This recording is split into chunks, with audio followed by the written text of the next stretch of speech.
She thought the quiet guy in the hostel was just a backpacker, until he showed up with a helicopter and a ring. "Dad, I'm not coming home yet. I need to find something real." Anna's voice cracked as she pressed her phone tighter to her ear, standing just outside the arrivals terminal at Zurich Airport. Her blonde hair was pulled into a loose braid, a travel-worn backpack slung over one shoulder. On the other end of the line, silence. "You don't have to understand," she added more quietly. I can't go back to pretending." She ended the call before she lost her nerve. Her fingers were still trembling as she flagged the next train heading to Interlaken. It had been 4 days since she called off the wedding. 4 days since she looked at the man she was supposed to marry and realized that he never really saw her, not the way she wanted to be seen. That night, she'd packed everything and booked a one-way flight to Switzerland. No itinerary, no plans. Just her and the hope that maybe, far from everything, she could start over. By late afternoon, she stood outside a tiny alpine hostel tucked between white-capped mountains. It looked like something out of a snow globe, wooden shutters, ivy crawling up its side, and a little red sign that simply read, "Wander House." She checked in, took a hot shower, and wandered into the communal kitchen in search of tea. That's when she saw him. He was seated alone at the corner table near the frosted window, a knit beanie pulled low over dark curls, sleeves rolled to his elbows despite the cold, a battered brown notebook open in front of him. He wasn't eating, just writing, occasionally pausing to look out at the falling snow, as if waiting for it to say something he'd missed, though she didn't know his name yet, not then. All she knew was that his presence quieted the noise in her head. The hostel was full of movement, college kids on ski trips, retirees chasing postcard views, solo wanderers like her trying to outrun something. But Luke didn't fit any mold. He never joined the group dinners, never drank by the fire pit. Yet he wasn't unfriendly. He simply observed. Over the next 3 days, they shared the same space without exchanging more than a few polite words. She noticed how he always helped wash dishes, even if he hadn't eaten, how he refilled the kettle when it emptied, how he'd leave behind a folded napkin with a small doodle or quote for the next person who used the table. Always anonymous, always quiet. Anna tried not to be curious, but something about him pulled at the threads of her unraveling heart. On the 4th evening, she stepped outside after dinner. The snow had begun again, light, slow, like feathers falling from the sky. She walked to the edge of the small garden behind the hostel, where the trees met the open night, and sat on the stone bench, dusted in white. That's when she saw him. Luke stood about 10 feet away, coat open, head tilted to the sky as snow landed gently on his lashes. He didn't move, just breathed, like the forest had become a chapel and the snowfall a prayer. She watched him, silent. Then, as if he felt her gaze, he turned. Their eyes met. He didn't smile, didn't speak, just gave a slow, respectful nod, and something in Anna, something tired and afraid and hopeful, nodded back. She didn't know yet that the man with the notebook had already written about her. Didn't know.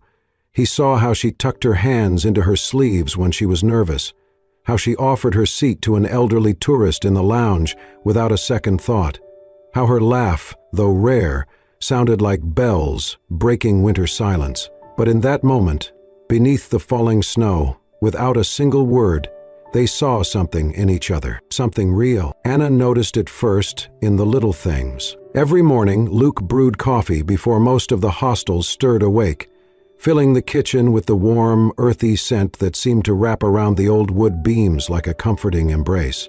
He never said much, just a quiet nod if their eyes met, then back to his notebook, where he scribbled with the same intent as someone writing the last letter of their life. Anna tried, a few times, to start conversation. A comment about the snow, a joke about the crowded hostel fridge. Luke would answer short, polite replies, but the moment her words stretched longer than necessary, his gaze would drop, and his hand would return to his pen like a safety net. She could have let it go, but then she fell. It was her second attempt at skiing. She had taken a beginner's trail, too confident after one successful morning.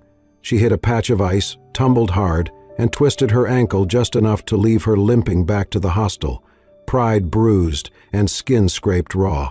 That night she sat on her bed with a cold compress when a knock came at the door. No voice. No footsteps down the hall. She opened it to find a small metal thermos, steam still rising from its spout. A post-it stuck to the side in tidy handwriting. Add honey if you want, or drink it stubborn. No signature. But she knew. From that moment, something shifted. The next evening, Anna offered to help clean the kitchen after dinner. Luke was already there, sleeves rolled up, wiping down the long wooden counter. She joined him in silence, passing plates and stacking bowls. It was the first time they stood shoulder to shoulder, without the heavy quiet pressing between them. "Do you like Swiss roasty?" he asked suddenly, not looking up. Anna blinked. "I don't know. Never had it. I'll show you." He moved with confidence, pulling out potatoes, cheese, herbs. She watched his hands, steady, sure, gentle. When he showed her how to grate without nicking her knuckles, he didn't touch her hand but mimicked the motion slowly beside her. And when she added too much salt, he smiled faintly, not teasing, just amused. He never asked her about her past, never pried, but somehow he remembered. He remembered that she liked her tea unsweetened, that she ate her bread crust first, that she paused when reading signposts, mouthing foreign words like tasting a new fruit. One evening she sat outside under the fairy lights teaching a small group of local children basic English phrases. She used gestures, rhymes, made animal sounds to get them to laugh. They adored her.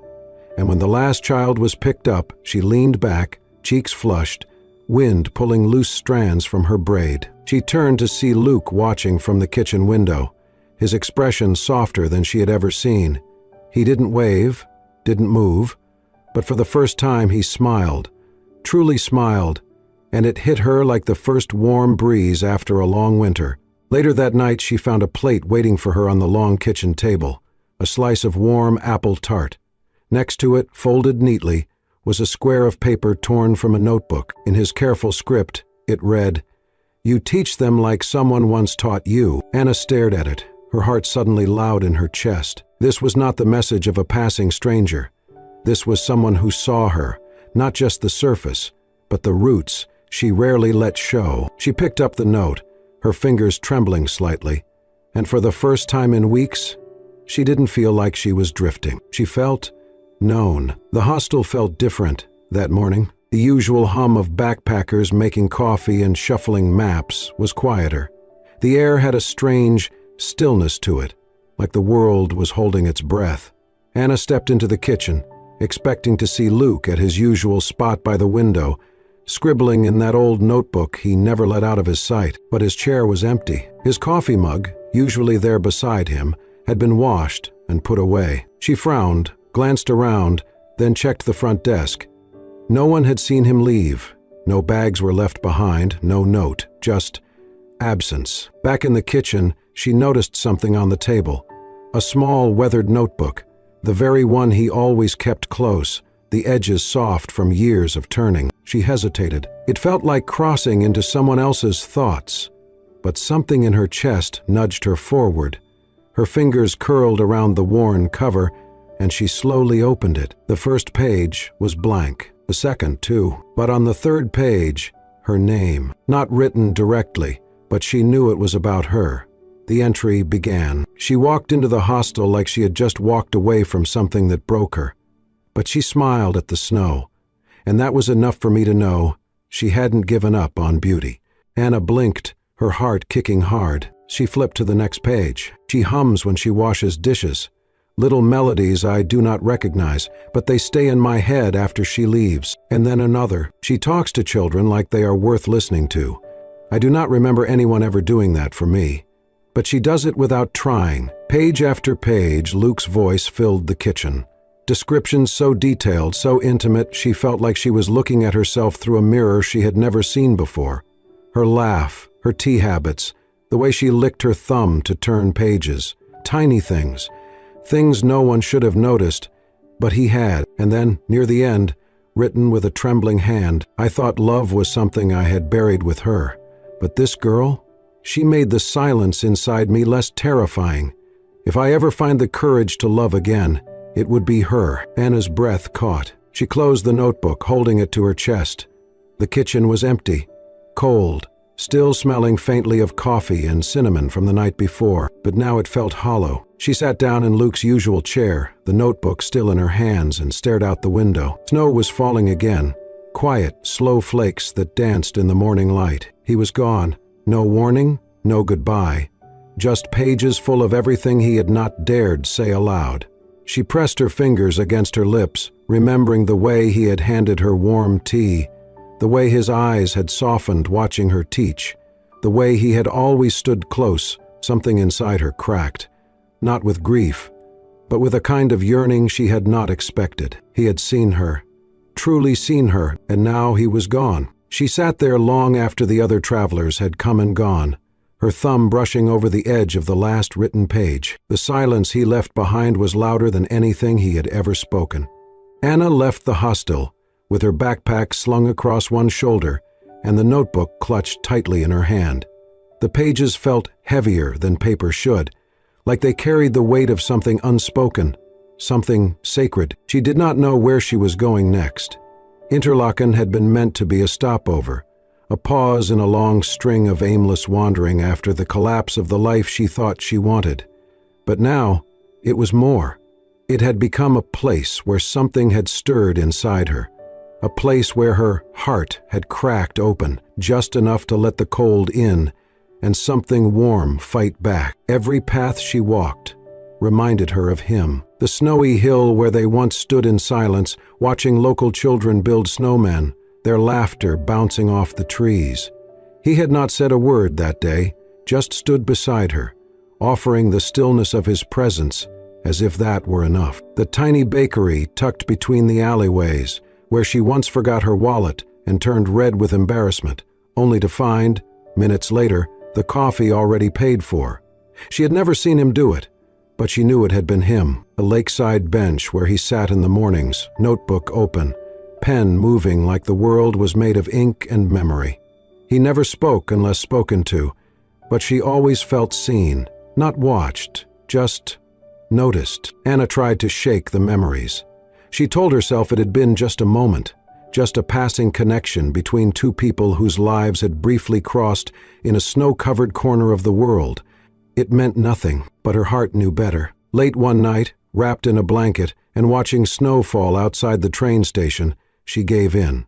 She picked up her phone and typed a message to the hostel's manager. "Do you remember Luke? The guy with the backpack and the notebook? Do you know anything about him?" She did not expect a response, but in the morning her phone buzzed. Quiet guy, right? Always cleaned up after himself. Left the place spotless. Only thing I found after he left was a receipt. Said he made a call from our desk phone to a hospital in New York. Anna's breath caught. Her fingers went cold. It was a thread, a beginning. She followed it. She spent the day in a quiet cafe on the outskirts of Lucerne, a cup of untouched coffee growing cold beside her laptop. She searched every variation she could think of. Hospital directories, foundation websites, press releases, even obituary pages. Nothing, until suddenly, everything. Luke Harrison. She stared at the name. Heir to the Harrison Medical Group. Son of Dr. Elliot Harrison, world-renowned neurosurgeon. Luke himself had once been a rising figure in the public health world, until 3 years ago, when his fiancée, Rachel Mendez, died in a car crash on the way to a gala. He had been waiting for her at the venue. She never arrived. After that, Luke vanished from public life. No statements, no photos, nothing. Until now, Anna sat frozen, notebook still resting on the cafe table like it knew more than she did. The man she had laughed with over misburnt toast and dish soap battles had been holding grief so deep it drowned his words. And yet, he had written about her.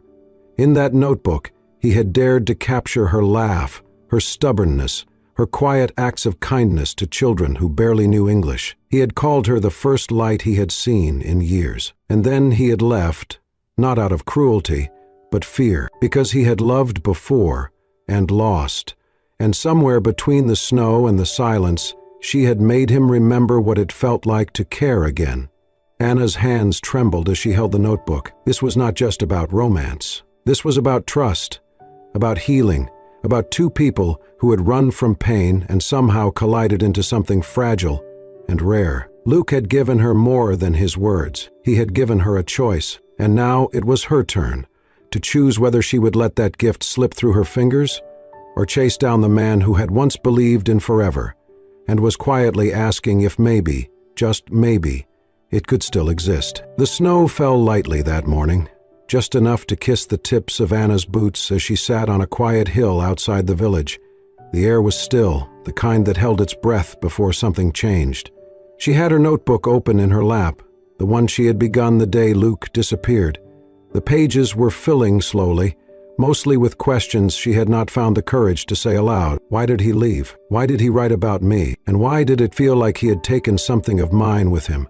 Something I had not known I needed until it was gone. She was halfway through a sentence when her phone buzzed beside her. One message, no number. It said only 2 words, "Look up." Anna blinked, her heart immediately thudding. She lifted her gaze, squinting into the white sky. At first, she saw nothing. Then, the distant thump of rotor blades. The clouds parted slightly, and a small, sleek helicopter emerged, slicing through the snow-dusted air. It circled once, then slowly descended toward the open stretch of field beside the hill. Anna stood slowly, breath caught in her throat, the wind from the landing blades whipping her hair across her face. The door opened, and there he was. No backpack, no notebook, no shadows under his eyes. Just Luke. He stepped out, dressed not in worn jeans and hiking boots, but a tailored black coat, dusted lightly with snow. In his right hand, a small velvet box. Anna stood frozen, the journal still clutched in her hands. He approached, his step steady, not hurried, as if he had rehearsed every movement in his mind 1,000 times. When he reached her, he stopped. The silence was thick with memory, with all the things they had not said and all the things that still could be said. Luke's voice broke the stillness. "I lost her because I was afraid," he said. "Afraid to love again. Afraid that if I let anyone in, I'd lose them too." He took a slow breath, eyes never leaving hers. "But then I met you, and it was quiet. It was never loud, never fast, but it was real." He lowered himself onto one knee in the snow. Anna gasped, her hand covering her mouth. Luke opened the box. Inside, nestled in soft velvet, was a simple ring. No diamond, just a smooth silver band engraved with one line from the notebook. The world got softer when she smiled. "I came back," he said, "because I'm not afraid anymore. I don't want the version of life I thought I had to live. I want the one that finds me in hostels and snowstorms.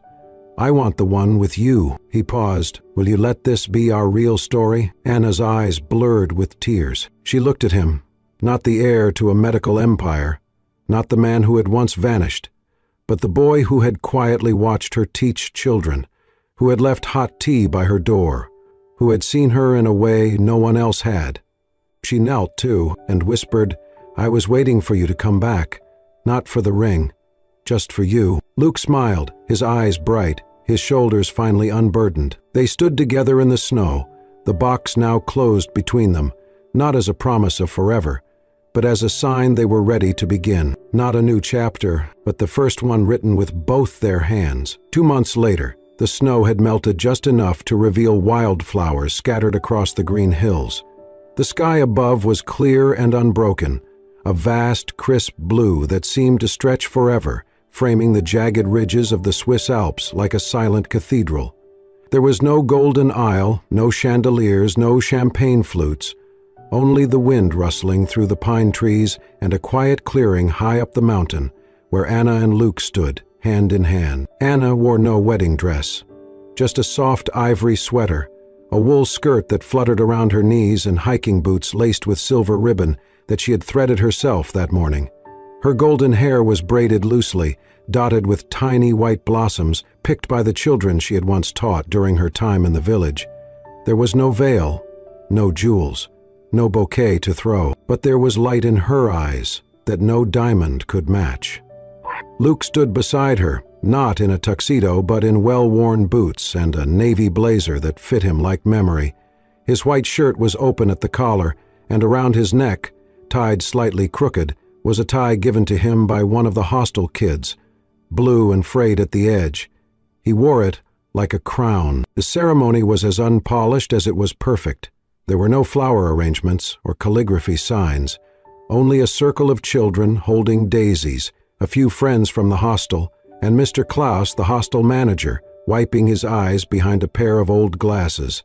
He held the ring Luke had chosen from a local craftsman, simple, silver, and etched with the words, "Our story begins here." No one gave Anna away.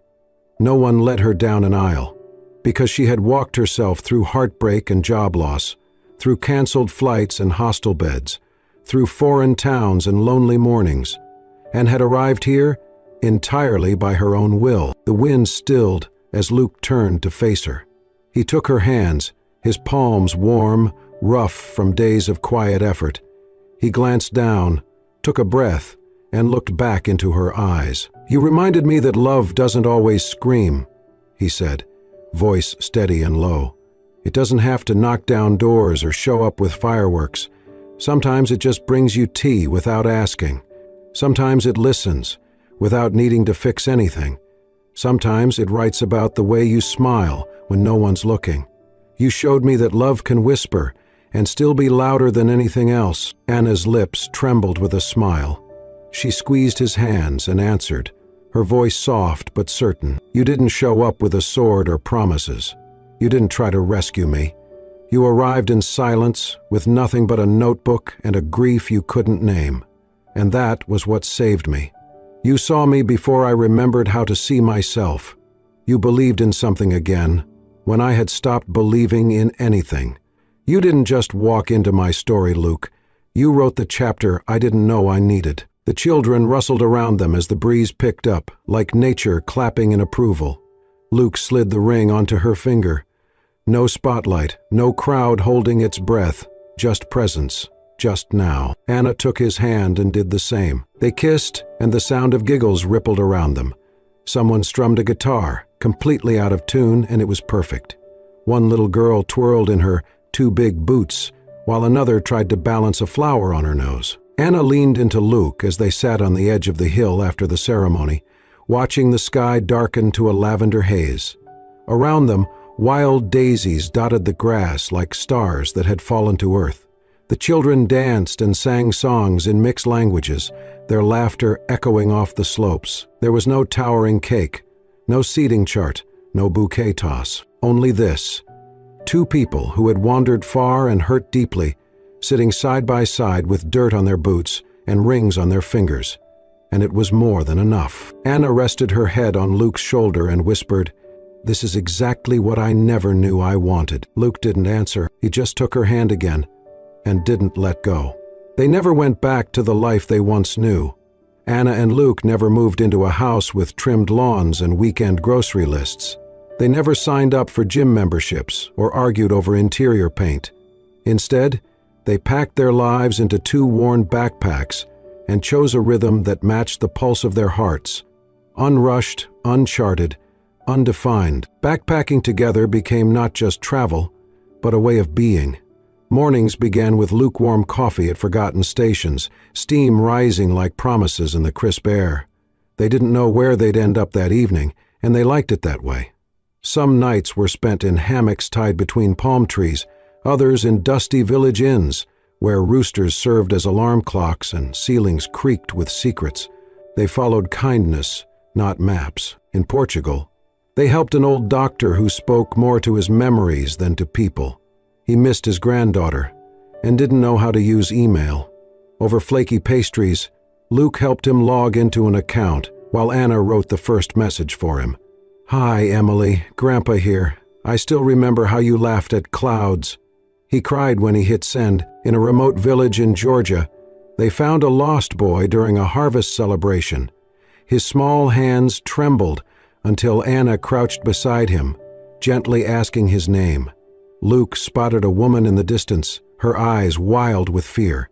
Minutes later, mother and son embraced, while Luke and Anna watched silently, hearts swelling in the simplicity of reunion. They did not ask for anything in return, only stories. Anna began writing.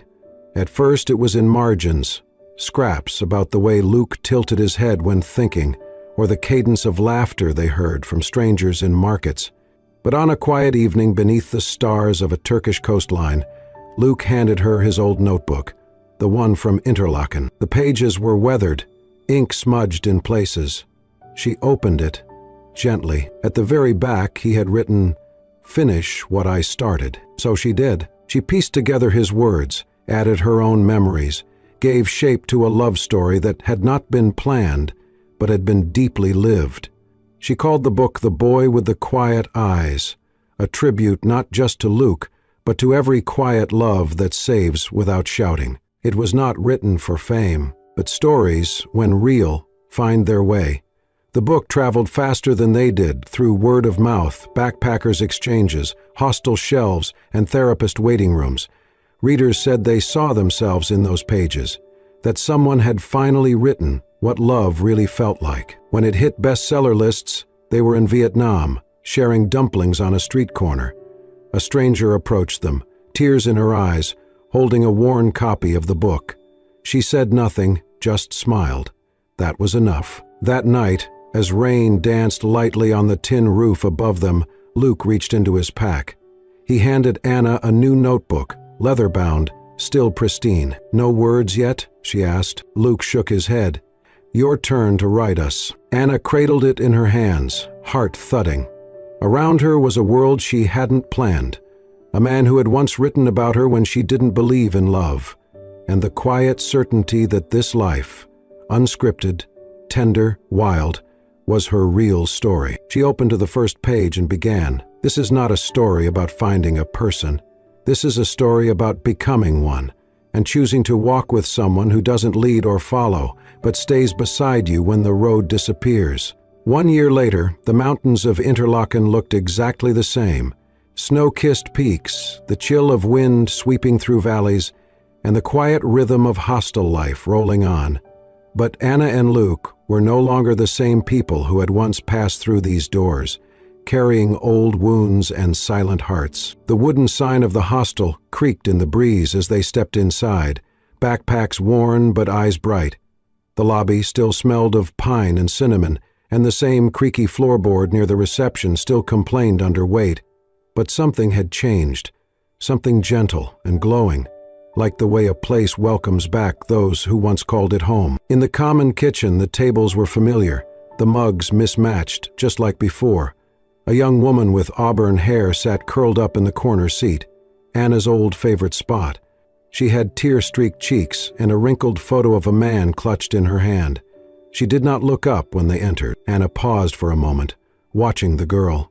Then she filled a kettle, brewed a simple herbal tea, and carried it across the room. She placed the warm mug gently in front of the girl. The girl finally looked up, startled. Anna smiled, soft but steady. "Sometimes," she said, "the people you're meant to meet find you when you stop looking." The girl blinked. She gave a tiny nod, her hands curling around the mug. Luke stood near the counter, watching Anna. His gaze wasn't full of longing or surprise anymore. It was full of peace, like looking at something precious you already hold. They spent the evening helping out around the hostel. Anna reorganized the bookshelf, laughing softly at how many new copies of The Boy with the Quiet Eyes were there. Luke fixed a broken door hinge and taught a teenage traveler how to sharpen hiking knives safely. That night, the hostel gathered by the fireplace for shared stories, just like they used to.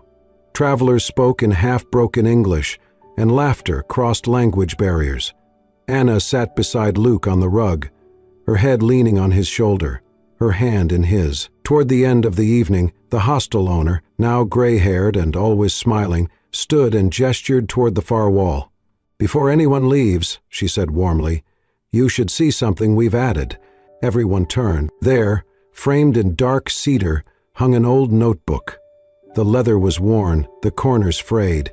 Below it, a small brass plaque read, "Quiet stories matter. One of them began here." Gasps and murmurs rippled through the crowd. Anna looked at Luke, stunned. "You didn't," she whispered. He shook his head. "It wasn't me." The owner walked over to them, eyes kind. "After your book came out," she said, "people kept asking if it was real. So we found the notebook you left and we framed it to remind people that every quiet person in a hostel might be carrying something beautiful." Anna's eyes glistened. She stood slowly and approached the frame. She read the first line, now faded but still legible: "If I ever find the courage to love again, it would be her." Behind her, Luke placed a hand on her back. In that moment, there were no words that needed saying. Later that night, as snow began to fall again outside the window, Anna and Luke sat in the same seats they had occupied a year before, the same little kitchen, the same shared silence. But now, it was full of understanding. Anna held a pen in her hand. A new notebook lay open in front of her. Luke looked at her, his voice low. "Another story?" She nodded. "Yes, but this one starts right where the last one paused." And so, in the same hostel where it all began, with the scent of tea in the air, the hum of soft conversations nearby, and a young girl quietly sipping hope from a ceramic mug, Anna began to write again. Not for the world, not even for the book, but for them, for the love story that did not crash like lightning, but fell like snow, quiet, certain, and real. If this story touched your heart, made you smile, or reminded you that love often arrives in the quietest ways, then this is just one of many we have for you. At Horensprechen Stories, we believe in the power of tender, soul-stirring tales. Stories of second chances, silent courage, and love that doesn't need to shout to be heard. Don't forget to like, comment, and most importantly, subscribe to Horensprechen Stories for more heartfelt journeys like this one, because sometimes the story you need finds you when you least expect it. See you in the next one.